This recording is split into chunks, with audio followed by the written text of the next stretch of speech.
Всем привет! Меня зовут Наталья, добро пожаловать на мой канал. Красивым завершением недели моды в Париже стал показ кутюрной коллекции осень-зима 2022-2023 от модного дома Fendi. Итальянский люксовый бренд торжественно опустил занавес над грандиозным событием. На подиуме ведущий дизайнер и креативный директор женской линии Ким Джонс представил в модных образах настоящее повествование о трех своих любимых городах – экзотичном японском Киото, страстном Риме и практичном и удобном Париже.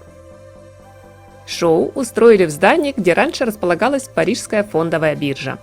Началось модное действо выходом элегантных, безупречно скроенных монохромных ансамблей в теплой густой карамельной гамме.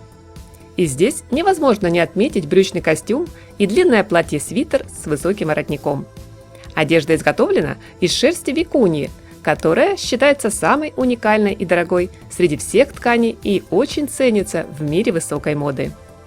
Понятный силуэт, лаконичные формы, отсутствие вычурных деталей, идеальная роскошь в минимализме. Такое впечатление складывается, глядя на эти комплекты. То же самое относится и к модной одежде из кожи. Далее на подиуме появились наряды, расшитые стразами. Усыпанные кристаллами ажурные одеяния не выглядели утяжеленными сверкающим декором. Как отметил Ким Джонс в комментариях к новой коллекции, «Я хотел легкости, я хотел простых, реальных форм». Кутюрье утверждает, что старался в модных образах провести параллели между Востоком и Западом, мужским и женским, природным и рукотворным, традицией и современностью. В результате на подиуме были представлены собранные из лоскутов в технике пэтчворк великолепные длинные платья из японской шелковой ткани, заказанные дизайнером у традиционных производителей в Киото. Далее следовали наряды с мерцающими пайетками, бисером.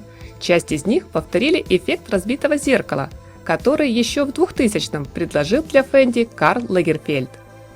Колоритным акцентом коллекции стали однотонные макси в канаречно-желтом, мятном и розовом тоне, которые, друзья, вы увидите при дальнейшем просмотре. Модные критики эти образы посчитали не самым лучшим кутюрным решением, говоря, что платья-колонны оставляют желать лучшего. Куда больше интерес публики привлекли на показе практически прозрачные, получившие название голые платья из тонкой сетки с серебристым переливом стразов. Финальный блок кутюрной линейки дизайнер наполнил флористическими мотивами. Правда, воздушные летящие платья вызвали у меня, например, ассоциацию не с очаровательным цветочным букетом, а напомнили осенний гербарий. Гладкая вышивка здесь скорее похожа на высушенные и спрессованные опавшие листья, которые, словно случайно, зацепились за ткань. На мой взгляд, это даже более трогательно, чем просто цветочный узор и более гармонирует осенне-зимнему сезону.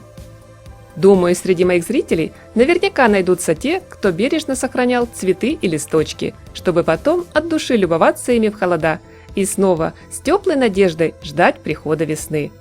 Судя по всему, бренд Fendi решил разделить с нами эти прекрасные эмоции. Многим из вас, друзья, наверняка знаком неизменно верный афоризм, который не раз повторял Лагерфельд. Роскошь – это легкость футболки в очень дорогом платье. Сегодня Ким Джонс постарался воплотить все это в кутюрных нарядах из самых изысканных и дорогих тканей, фактур, объединив в каждом модном ансамбле страсть, практичность и восточные нотки. Возможно, дизайнер и не свернул горы, однако на этот раз он действительно предложил нечто особенное.